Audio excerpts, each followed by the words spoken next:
I want to show you my balls.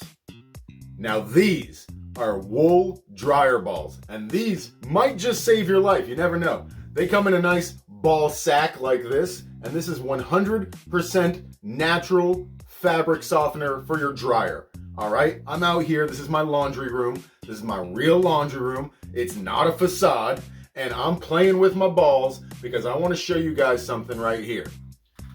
Dryer sheets are absolutely horrible for you. You just take a few of these wool balls and you throw them right in there. And then you take your laundry, just like normal, and you throw it on in there.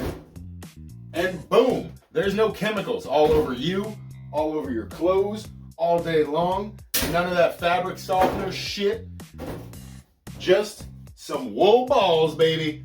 Juggle my balls.